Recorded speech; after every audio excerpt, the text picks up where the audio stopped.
Ceci est une émission payée par l'heure de la bonne nouvelle.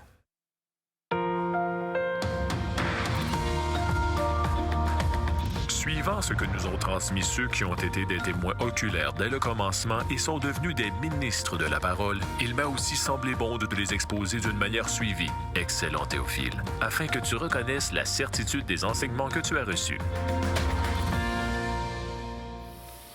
Bonjour et bienvenue à l'heure de la bonne nouvelle. Bonjour Jeff. Bonjour Jean-Pierre. Bonjour François. Salut. Bonjour. Alors aujourd'hui, on va retrouver encore une fois Jésus dans l'Évangile selon Luc dans une autre circonstance qui est bien particulière puisque c'est lors d'un repas où un homme qui est quand même, on pourrait dire, un bon citoyen, va juger une personne qui, normalement, aurait peut-être pas dû être là. Mais elle était là pour une bonne raison. On va tout découvrir ça ensemble lorsque nous allons lire ce passage dans l'Évangile de Luc un petit peu plus tard. Et François, comme d'habitude, tu es allé auprès des gens pour leur poser une question. Oui.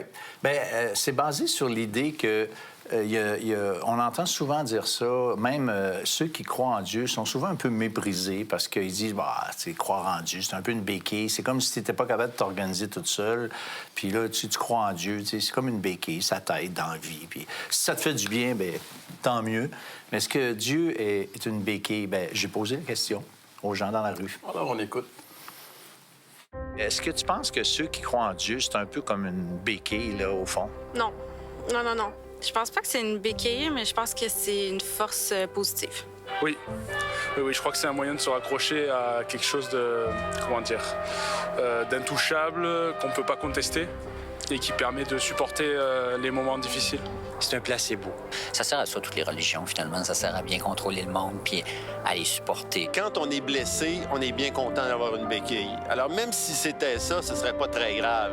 Non, pas du tout. C'est pas quelque chose qui nous apporte beaucoup de choses. Non, c'est personnel à chacun. Non, pas forcément. Je pense que croire en Dieu, ça peut aider certaines personnes à faire des choses qu'ils ne le feront pas, enfin, qu'ils ne feraient pas forcément. Je pense que ça relève de la béquille, mais après, si ça peut les aider, c'est comme des médicaments, pour moi, des pilules où il n'y a rien dedans, mais que ça peut les aider à guérir et qui se disent « Ah, c'est un traitement », bah pourquoi pas. Non, ça donne de l'espoir. Ça donne, enfin, on a la foi, donc pour moi, après la vie, il y a quelque chose. Alors, est-ce que la foi chrétienne est une béquille? Bien, il y a des opinions, on les a entendues ensemble. Le point de base, c'est que tout le monde, finalement, croit en quelque chose. C'est ça qui est l'affaire. Est-ce que tout ce que les gens croient, est-ce que c'est une béquille?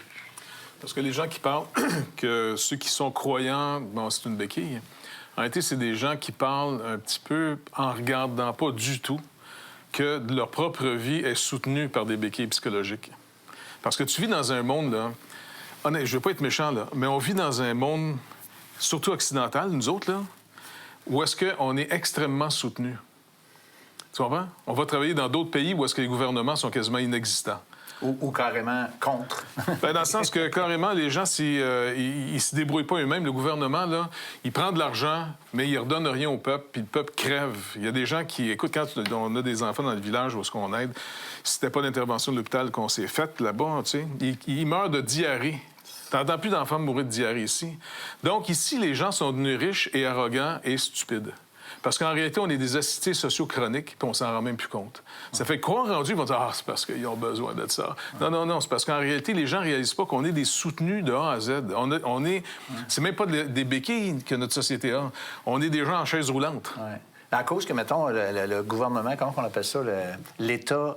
providentiel. L'État-providence, on est là-dedans à plein. Parce qu'à chaque fois qu'il y a un problème, bon, les garderies, récemment, c'est les enfants qui souffrent de certains handicaps bon, tu sais, je veux dire, on veut bien comprendre qu'il y a des besoins, mais c'est toujours le gouvernement qui devrait s'en mêler. Alors, on veut pas que les gens gèrent nos vies, mais on veut avoir cet État-providence.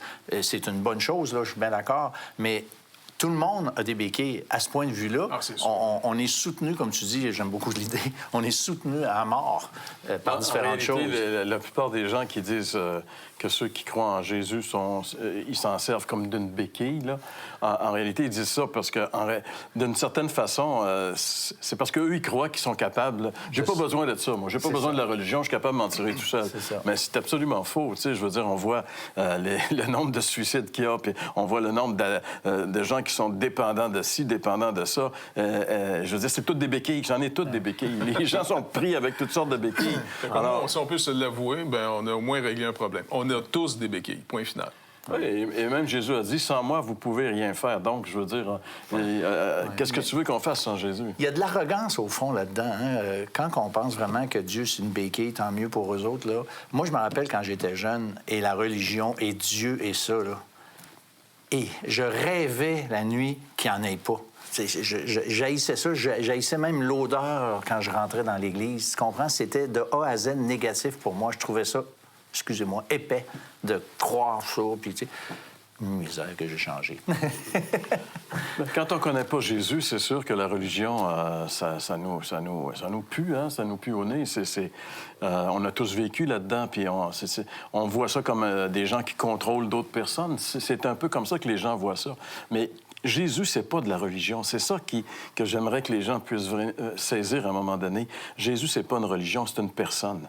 C'est Dieu qui est venu sur la terre, on l'a tué, il est revenu à la vie, il vit présentement et il peut changer les vies des gens. C'est ça qui est la réalité. Et avoir une relation avec Jésus, c'est différent de faire partie d'une religion.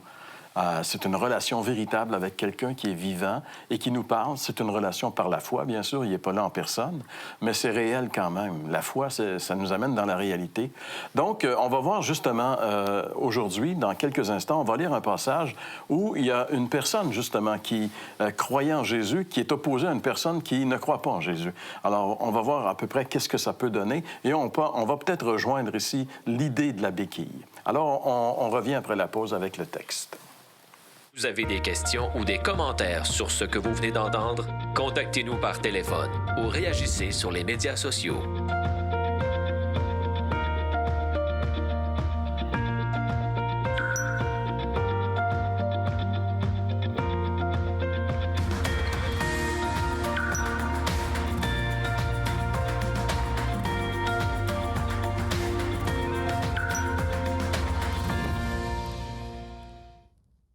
L'heure de la bonne nouvelle, en collaboration avec le Messager chrétien, vous offre gratuitement le recueil de méditation quotidienne La Bonne Semence. Pour en recevoir un exemplaire, écrivez-nous à l'heure de la bonne nouvelle, casier postal 25015, Trois-Rivières, Québec, G8Y0B5.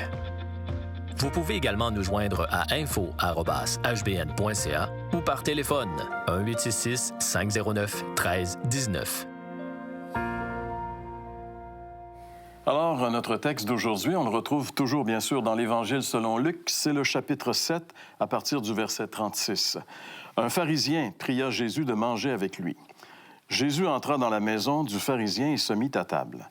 Et voici une femme pécheresse qui se trouvait dans la ville, ayant su qu'il était à table dans la maison du pharisien, apporta un vase d'albâtre plein de parfums et se tint derrière aux pieds de Jésus.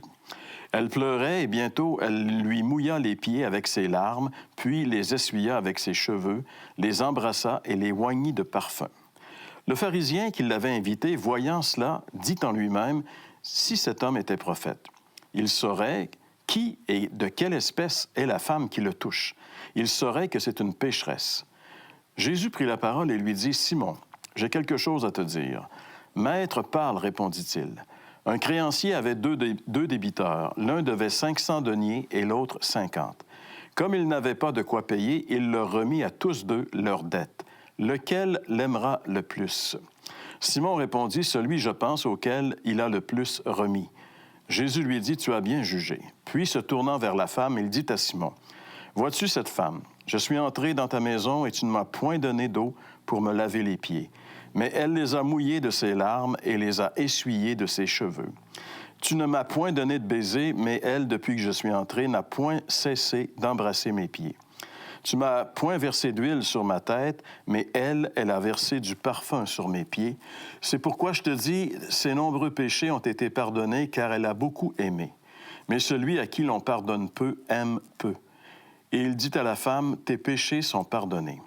Ceux qui étaient à table avec lui se mirent à dire en eux-mêmes, « Qui est celui-ci qui pardonne même les péchés? » Mais Jésus dit à la femme, « Ta foi t'a sauvée, va en paix. » Ah, voilà ce qui s'est passé dans cette maison de Simon le pharisien ce jour-là. Tu vois, on a encore toujours le même défi, puis on ne peut pas quasiment y échapper. La prospérité, dans tous les domaines, elle a un effet secondaire. La prospérité produit de l'arrogance, de l'orgueil. Parce que finalement, souvent, quand on vit dans un pays prospère comme le nôtre ici, c'est facile pour nous de regarder les pays pauvres pour dire « Ah, ils l'ont vraiment pas ».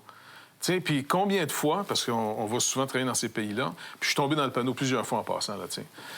Donc c'est un jugement contre moi-même que je dois faire, là. Mais combien de fois je suis arrivé dans ces pays en disant « Mais écoutez, tu parles aux gens du village, il faut se prendre en main, puis il faut s'organiser. » Tu comprends?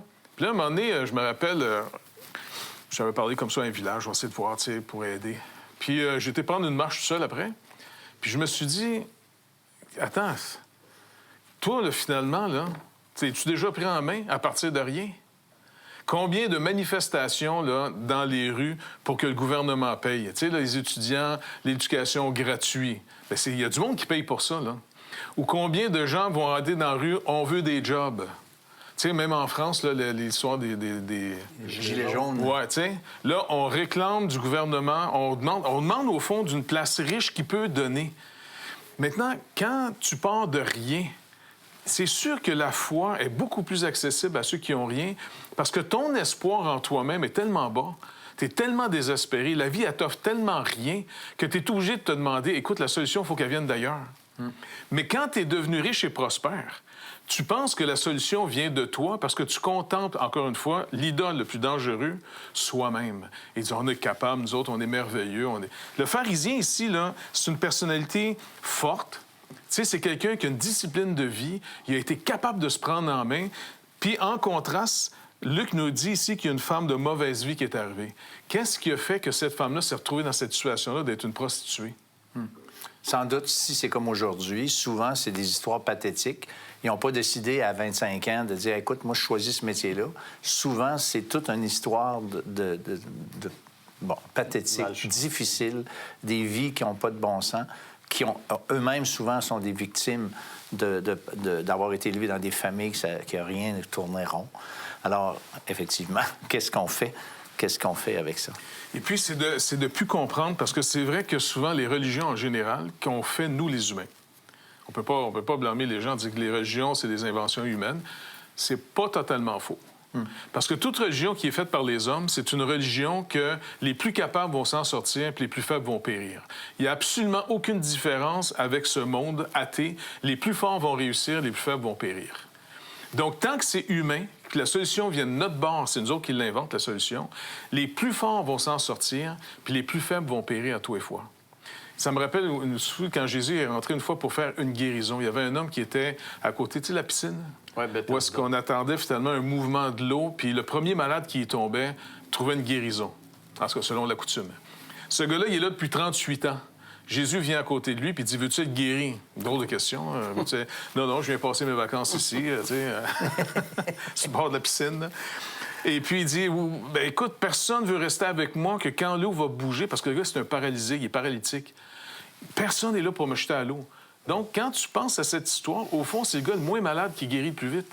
Même là, où est-ce qu'il y a une place, c'est un gars qui a un rhume seulement, qui a arrêté au nez, lui, il saute dans l'eau, tandis que le paralytique, lui, il reste pogné là. Tu comprends? La vie fait que sans Dieu, sans Christ dans cette vie, puis je parle pas de religion, là, puis je parle pas non plus de sans religion, parce que c'est la même affaire pour moi. C'est toute instruction, toute solution humaine. Encore une fois, on compte sur l'énergie, la capacité que l'individu doit avoir. Mais la seule bonne nouvelle sur toute la face de la terre, c'est Israël qui l'avait reçu pour le dire au monde entier. Le salut vient de Dieu. Il ne viendra pas de nous, puis ça sera pas... Ici, le pharisien, il pense d'être capable d'être sauvé parce qu'il est bien meilleur que la femme. Mais Jésus, encore une fois, il va y rappeler, si quelqu'un paye, tu sais, ces deux gens-là paieraient une dette, ils ont une dette. Une petite dette puis une grosse dette. Ça, c'est l'histoire qui est racontée par Jésus. Jésus dit, il va essayer de faire comprendre quelque chose à Simon. Regarde, Simon, deux personnes ont des dettes, petite dette, grosse dette. Puis le maître décide de clairer les dettes aux deux. D'après toi, lequel des deux va aimer le plus, va être le plus reconnaissant? Simon, bien, je présume que ça doit être celui qui a la grosse dette. Hein? T'es bon, Simon. T'es pas mal intelligent là-dessus. Et là, il est en train de dire, tu comprends-tu pourquoi cette femme-là, contrairement à toi, là, elle a un espoir. C'est plus qu'une béquille, là. Lui seul peut faire quelque chose pour elle parce qu'elle a entendu toujours le message qui a initié le ministère de Jésus encore. Luc nous dit, il a commencé son ministère avec une déclaration formelle. Dieu remet les dettes. Le jubilé est commencé. L'année de grâce. Et elle, là, c'est comme une espérance de dire, s'il paye les dettes à tout le monde, puis elle l'a entendu faire des guérisons partout, elle vient à lui parce qu'elle, sa vie est complètement ruinée. Elle a tout gâché, elle a tout perdu, elle est endettée moralement d'une manière incroyable, au point qu'elle doit même saillir. Mais elle va rencontrer quelqu'un qui va l'aimer, l'aimer d'un amour propre. Contrairement à tous les hommes qui l'ont abusé, lui, il est propre, il est clair, il lui déclare le pardon de ses péchés. Puis juste pour se rappeler encore une chose intéressante, qui peut pardonner sinon celui qui est offensé? Et eux autres, c'est vrai, attends, Dieu seul peut pardonner. Oui, c'est vrai. Alors, pose-toi des questions. C'est ça. Mais, je trouve vraiment intéressant ce que tu dis parce que cette femme-là, elle a maintenant un amour pour le Seigneur. Et quand que Jésus lui dit « Tes péchés sont pardonnés », d'après ma compréhension, ses péchés ont été pardonnés avant ça.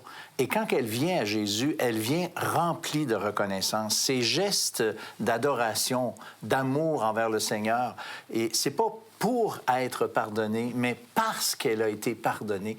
Et l'histoire le prouve, la petite histoire que tu viens de résumer, l'histoire le prouve parce que ce gars-là, il n'avait pas apprécié, lui, il n'avait pas de pardon, tandis que cette femme, consciente du pardon qu'elle avait eu, eh bien, elle est reconnaissante comme c'est pas possible. Alors, elle a été consciente de son péché et elle est consciente maintenant du pardon.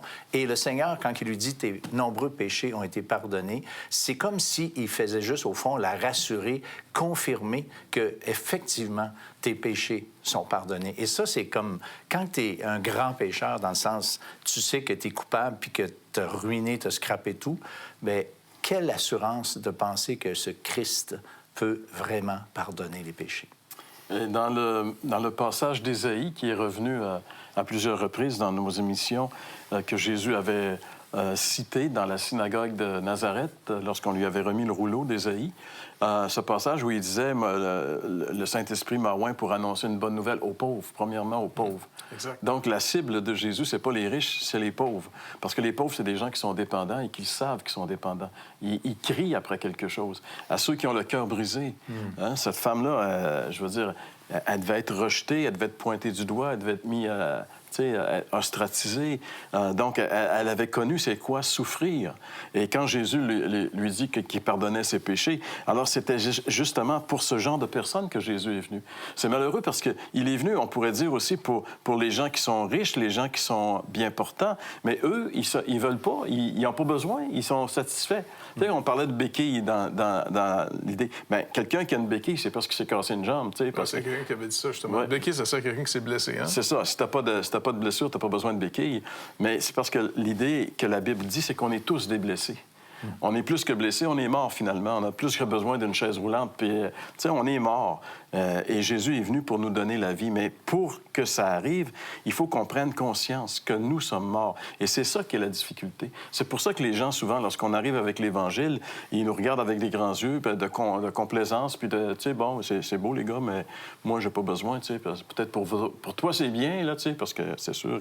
Mais pour moi, j'ai pas besoin, tu sais. Parce qu'ils ne sont pas conscients, il faut qu'il arrive dans la vie des événements, et c'est le Saint-Esprit qui seul peut vraiment convaincre une personne. Et il le fait. Et moi, je pense que ça fait 45 ans que je connais Jésus comme mon sauveur, et je suis bien plus conscient de ma nature pécheresse aujourd'hui que je l'étais lorsque je me suis converti. Je crois que le travail du Saint-Esprit dans ma vie ne cesse de me montrer jusqu'à quel point je suis... mon fondement est vraiment pourri, tu sais. Tout à fait.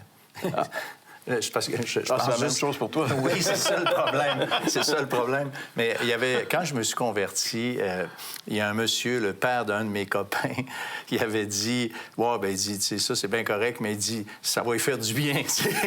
Il voyait mon besoin, mais malheureusement, il semble qu'il n'avait pas vu le sien. Et ça, c'est un drame. Ben oui, comme le pharisien ici, il peut quasiment dire aussi, bon, il va voir le besoin de cette femme-là. Tu sais, dans le sens, c'est une ratée.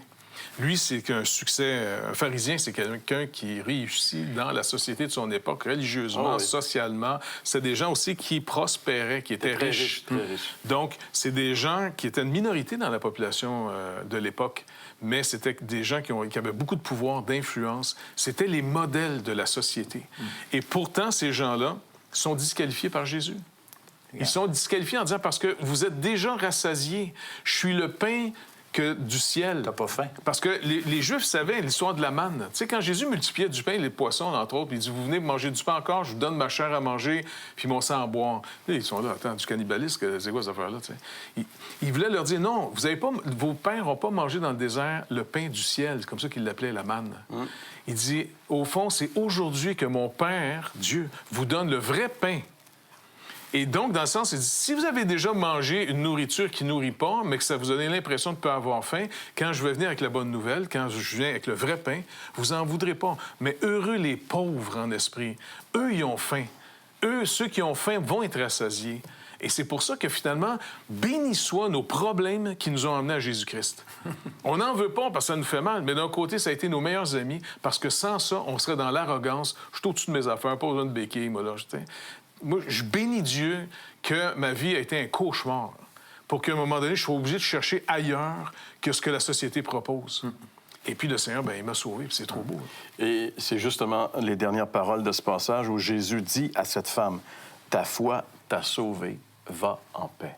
Ta foi t'a sauvé. » C'est merveilleux d'entendre les paroles même de Jésus à cette femme. Mettez-vous dans la peau de cette femme qui entend Jésus lui dire, « Ta foi t'a sauvé. » C'est pas juste pour cette femme, c'est aussi pour vous qui nous écoutez. Si vous avez la foi en Christ, vous allez obtenir le salut éternel de votre âme. Comment est-ce que c'est possible de développer une foi en Christ? C'est ce que Jean-François nous explique immédiatement après la pause. Vous avez des questions ou des commentaires sur ce que vous venez d'entendre? Contactez-nous par téléphone ou réagissez sur les médias sociaux.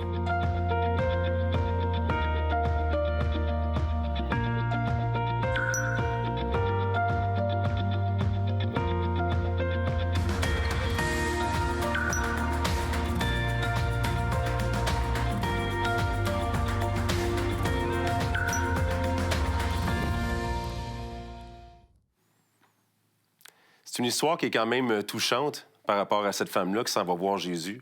Ça demande quand même beaucoup de courage quand on y pense. Imaginez, c'est la personne qui a échoué. Dans le village, tout le monde la connaît. Tout le monde est au courant. Elle doit avoir honte, elle ne doit pas sortir facilement. Et là, elle est dans un endroit où il y a le maître, celui qu'on respecte, celui qu'on estime beaucoup, celui qui est sans péché. Et puis là, finalement, au milieu de tous les élites religieux et tous ceux qui ont performé dans la vie, elle se présente en plein milieu d'eux autres. Déjà, ça demande beaucoup de courage. Elle se présente au milieu d'eux autres, puis elle se met à genoux, et puis elle commence à laver les pieds de Jésus et de pleurer. Vous voyez à quel point son besoin était grand. Son besoin était grand, et on pourrait dire que l'œuvre de Dieu a été efficace dans sa vie pour lui faire comprendre son besoin d'un sauveur. Heureusement pour elle, il y en avait un, quelqu'un qui pouvait pardonner ses péchés. Et là, peut-être que vous êtes dans une situation semblable.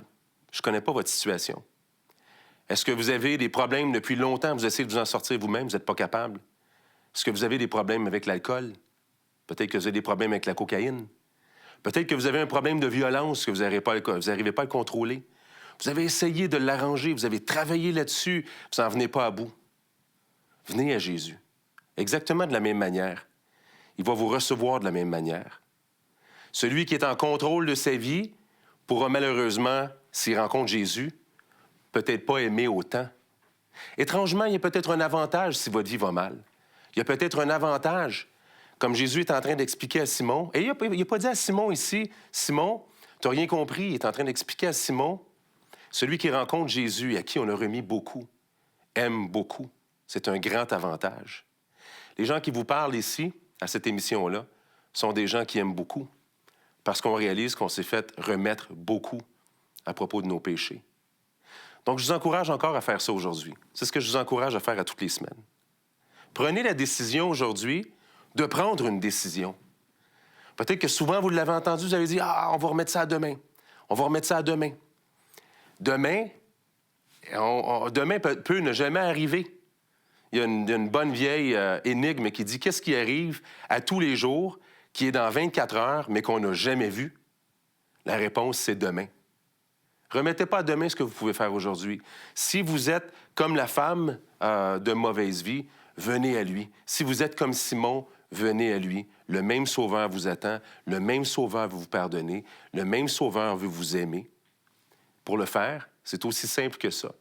Vous devez reconnaître qu'il vous a aimé au point de mourir pour vous, placer votre confiance dans cet événement-là, et puis vous livrer à lui tout simplement. Faites-le en fermant vos yeux et en lui remettant votre vie. Vous avez des questions ou des commentaires sur ce que vous venez d'entendre? Contactez-nous par téléphone ou réagissez sur les médias sociaux.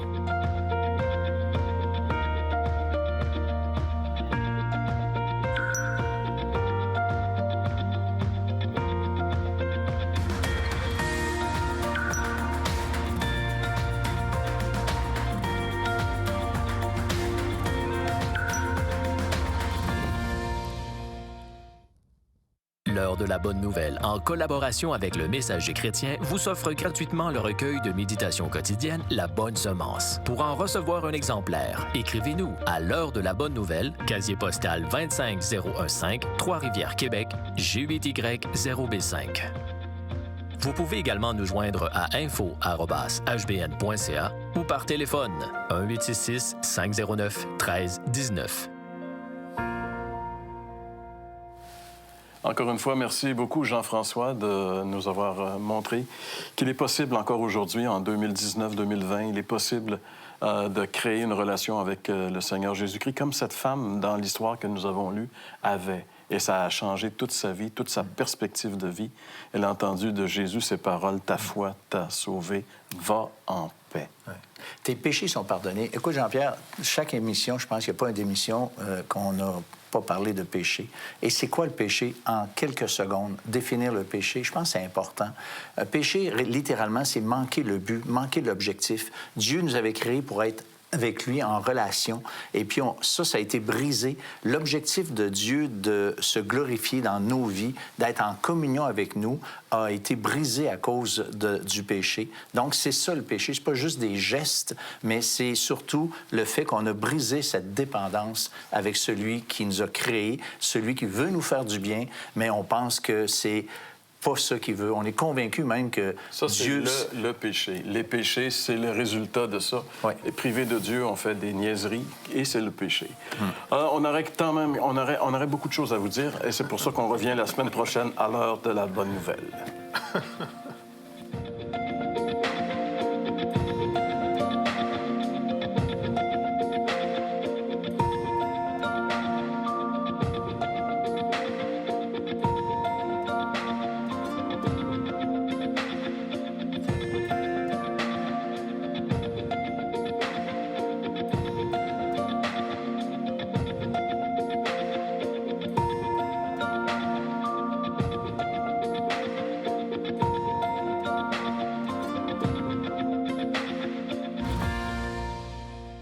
Ceci était une émission payée par l'heure de la bonne nouvelle.